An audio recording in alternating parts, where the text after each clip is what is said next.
Hello students, आपका हमारे channel study with MKG में बहुत बहुत स्वागत है। दोस्तों आज का हमारा टॉपिक है क्लास 11th के चैप्टर समांतर श्रेणी।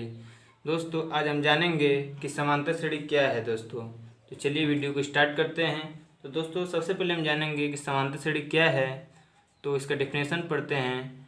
ऐसी श्रेणी जिसके प्रत्येक पद में से उसके पूर्व पद को घटाने पर एक नियत संख्या प्राप्त होता है, तो ऐसी श्रेणी को समांतर श्रेणी कहते हैं दोस्तों।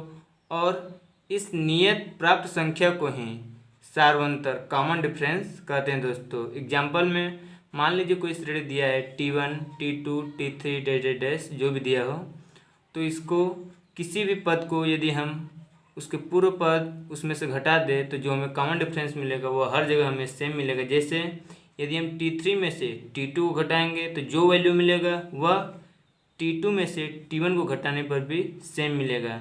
तो दोस्तों अतः ऐसी श्रेणी को हम क्या कहते हैं दोस्तों? समांतर श्रेणी कहते हैं। और दोस्तों आइए अगला हेडिंग है कि किसी समांतर श्रेणी का व्यापक पद ज्ञात करना। तो किसी समांतर श्रेणी का दोस्तों व्यापक पद ज्ञात करने के लिए सूत्र होता है Tn = a + n - 1 × d, जहाँ दोस्तों a हमारा प्रथम पद है, d सार्वंतर और n पदों की संख्या है दोस्तों। मान लीजिए दोस्तों कोई श्रेणी आपको दिया है जिसका पहला पद a है, दूसरा पद a + d है, तीसरा पद a + 2d, चौथा पद a + 3d है। और दोस्तों यदि हमें कद इसका सार्वंतर ज्ञात करने के लिए तो हम क्या करेंगे? तो किसी भी पद को उठाएंगे। मान लीजिए हम तीसरे पद को उठाएं और उसमें से दूसरे पद को घटा दिए तो जो हमें वैल्यू मिलेगा वो, यदि हम चौथे में से तीसरे को घटाएंगे तो भी हमें वही मिलेगा, और दूसरे में से पहले को घटाएंगे तब तो भी हमें वही वैल्यू मिलेगा। अर्थात इसका सार्वंतर हमेशा हर जगह एक ही प्राप्त होगा दोस्तों। तो चलिए हम a + 2d में से a + d को घटाते हैं तो दोस्तों देखते हैं कि अंतिम में हमें d ही मिलता है। और यदि हम a + d में से a को घटाते हैं तो a + d - a लिखेंगे तब भी हमें वैल्यू d ही मिलेगा दोस्तों। अतः यह जो श्रेणी दिया है वह क्या है दोस्तों? एक समांतर श्रेणी है। और दोस्तों कभी कभी एग्जामों में ये भी पूछ देता है कि किसी श्रेणी का अंत से आरवा पद ज्ञात कीजिए। तो दोस्तों उसके लिए भी एक फार्मूला होता है कि अंत से आरवा पद ज्ञात करने के लिए L - R - 1 × d होगा, जहाँ दोस्तों L अंतिम पद होगा, R पदों की संख्या होगा और d कॉमन डिफरेंस ही होगा दोस्तों। तो चलिए एक एग्जाम्पल टाइप 1 के मदद से हम लोग सवालों को समझने का प्रयास करते हैं। यदि दोस्तों किसी सवाल में आपको कह दे कि किसी श्रेणी का n वां पद दे दिया है और उसका पहला पद ज्ञात कीजिए, दूसरा पद ज्ञात कीजिए, तीसरा पद ज्ञात कीजिए, तो दोस्तों ये वेरी सिंपल है। यदि आपको कहता है पहला पद ज्ञात कीजिए तो जहाँ जहाँ n होगा वहाँ n = 1 रख दीजिए। 17वां पद कह रहा है इसमें ज्ञात करने के लिए तो जहाँ n है वहाँ 17 रख दीजिए। 24वां पद कह रहा है तो n = 24 रख दीजिए। तो आइए दोस्तों हम क्वेश्चन को सॉल्व करके दिखाते हैं। तो सबसे पहले लिखेंगे सॉल्यूशन और लिखेंगे दिया है। क्या दिया है दोस्तों? Tn = 4n - 3 और आपसे कह रहे हैं फाइंड आउट कीजिए कि T17 = वाट। तो देख रहे हैं दोस्तों यहाँ 17 कर रहा है तो n = इसी इक्वेशन में यदि हम 17 रख देंगे तो हमारा आंसर आ जाएगा दोस्तों। तो चलिए n = 17 रखने पर तो n = हम लोग जब 17 रखते हैं तो 4 × 17 - 3 इसको सॉल्व करेंगे तो हमारा 65 आंसर आ जाएगा दोस्तों। अतः इस जो n वां पद दिया है उसका 17वां पद क्या होगा दोस्तों? 65 होगा। उसी प्रकार जब T24 का है दोस्तों ज्ञात करने के लिए तो T24 को भी हम लोग ज्ञात करने के लिए n = क्या रखेंगे दोस्तों? 24 रखेंगे। तो n = 24 रखेंगे तो दोस्तों T24 = 4 × 24 - 3 होगा। इसे भी सॉल्व करेंगे तो 93 आंसर आएगा दोस्तों यदि यह सवाल अभी भी आपको नहीं समझ में तो चलिए दोस्तों एक और एग्जाम्पल लेते हैं।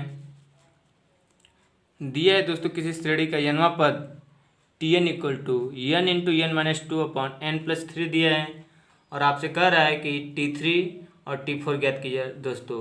अर्थात श्रेणी का तीसरा पद तथा चौथा पद ज्ञात कीजिए। तो दोस्तों इसमें भी कुछ नहीं करेंगे, वेरी सिंपल है। T3 कर रहा है तो n = जहाँ जहाँ n होगा वहाँ 3 रख देंगे। T4 कर रहा है, तो जहाँ जहाँ इसमें n होगा वहाँ वहाँ हम लोग क्या रख देंगे दोस्तों, 4 रख देंगे, तो इसका आंसर हमें मिल जाएगा। तो दोस्तों चलिए T3 को ज्ञात करते हैं। तो n इक्वल टू 3 रखने पर, तो जहाँ जहाँ हमें n मिलेगा वहाँ n इक्वल टू 3 रखेंगे। तो n यहाँ पर था, तो 3 इंटू 3 माइनस 2 अपॉन 3 प्लस 3, इसको सॉल्व करेंगे तो 1/2 इसका आंसर हो जाएगा। और दोस्तों जब T4 कार्य ज्ञात करने के लिए, तो जहाँ जहाँ n था वहाँ वहाँ हम लोग दोस्तों क्या रख देंगे, n इक्वल टू 4, तो 4 इंटू 4 माइनस 2 अपॉन 4 प्लस 3, इसका आंसर आ जाएगा दोस्तों 8/7। तो चलिए दोस्तों एग्जाम्पल टाइप 2 के भी कुछ क्वेश्चनों को हम लोग समझ लेते हैं। तो एग्जाम्पल टाइप 2 में दोस्तों इस प्रकार के क्वेश्चन पूछते हैं कि यदि किसी श्रेणी 4, 8, 12, 16 कोई श्रेणी दिया है दोस्तों, और आपसे कह रहा है कि कौन सा पद 500 है। तो दोस्तों ये भी वेरी सिंपल क्वेश्चन है। तो पहले हम इस श्रेणी को चेक करेंगे कि दोस्तों ये हमारा समांतर श्रेणी है कि नहीं। तो दोस्तों इसे चेक करने के लिए हम डिफरेंशिएशन अभी जानते हैं कि किसी भी पद को उस में से उसके पूर्व पद को घटाएंगे तो हर जगह हमें कॉमन डिफरेंस सेम ही मिलेगा। तो दोस्तों देखिए 8 में से यदि आप 4 को घटाते हैं तो भी आपको कॉमन डिफरेंस 4 मिलेगा, 12 में से 8 को घटाएंगे तो भी 4 मिलेगा, 16 में से 12 को घटाएंगे तो भी आपको 4 ही मिलेगा। अतः दोस्तों ये जो श्रेणी है वो किस में है, समांतर श्रेणी में है। तो चलिए क्वेश्चन को सॉल्व करते हैं। तो दिया है श्रेणी का प्रथम पद, दोस्तों जो शुरुआत में जो भी पद होगा वो श्रेणी का प्रथम पद a होगा, तो a इक्वल टू 4 हो गया।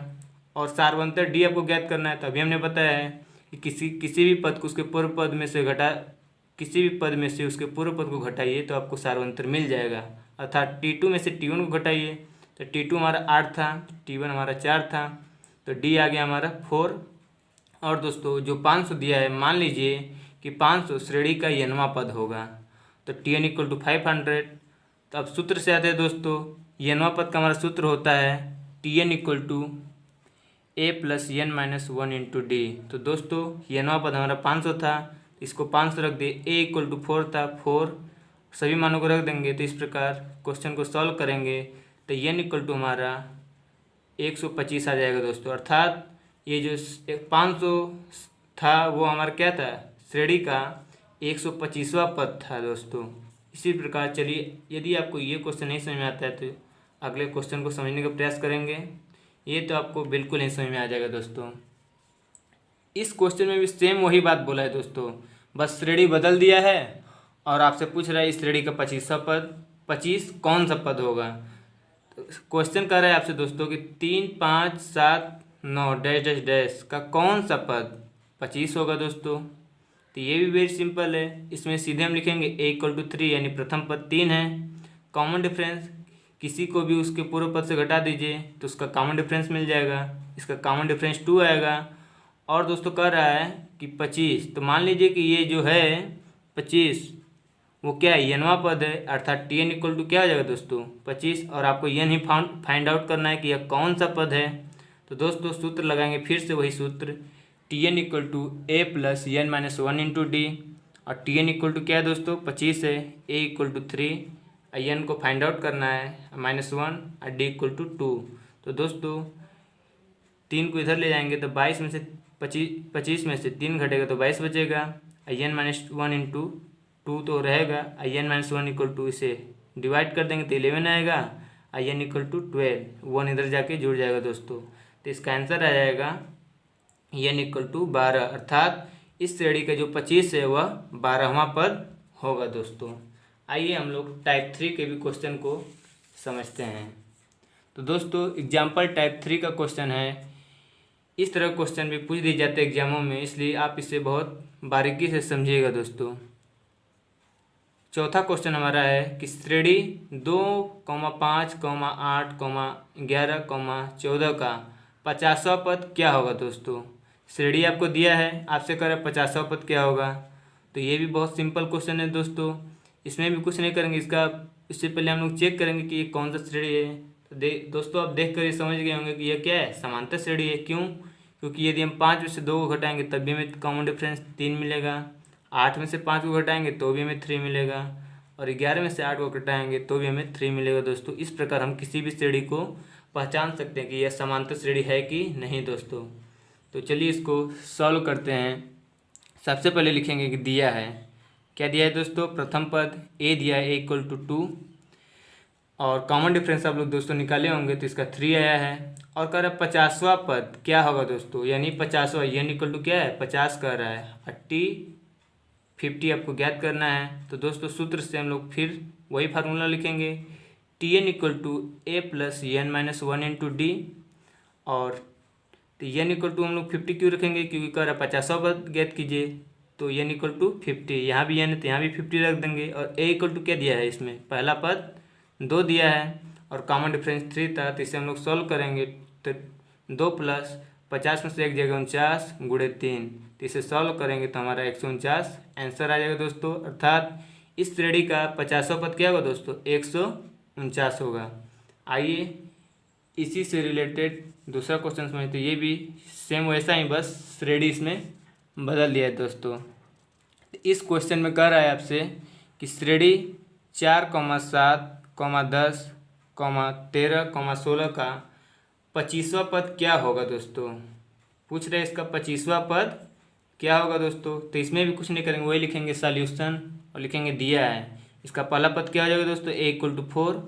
और कॉमन डिफरेंस यदि निकालेंगे तो किसी भी पद को उसके पूर्व में से उसके पूर्व पद को घटा दीजिए। तो मान लीजिए यदि हम 13 में से 10 को घटाते तब भी हमें 3 मिलेगा, यदि 7 में से 4 को घटाएंगे तब भी हमें क्या मिलेगा दोस्तों, 3 ही मिलेगा। तो हमारा common difference d equal to 3 हो जाएगा। और t 25 को हमें फाइंड आउट करना है, अर्थात n इक्वल टू 25 होगा। तो फिर हम लोग सूत्र वही लगाएंगे व्यापक पद का, कि Tn equal to a plus n minus 1 into d. और t 25 हमें चूँकि ज्ञात करना है, तो जहाँ जहाँ n होगा वहाँ हम लोग 25 लिख देंगे। a इक्वल टू क्या आ जाएगा दोस्तों, 4 हो जाएगा, n इक्वल टू 25 और minus 1 into d equal to 3 हो जाएगा दोस्तों। तो इसे सॉल्व करेंगे तो 4 प्लस 25 में से 1 गया तो 24 इंटू 3, 4 प्लस 24 इंटू 3, 24 में 3 का गुणा करेंगे दोस्तों तो 72 रहेगा, 72 में 4 जोड़ देंगे तो 276 रह जाएगा। अर्थात इस श्रेणी का 25वां पद क्या हो जाएगा दोस्तों, 76 हो जाएगा। तो दोस्तों मिलते हैं अपने अगले वीडियो में, धन्यवाद।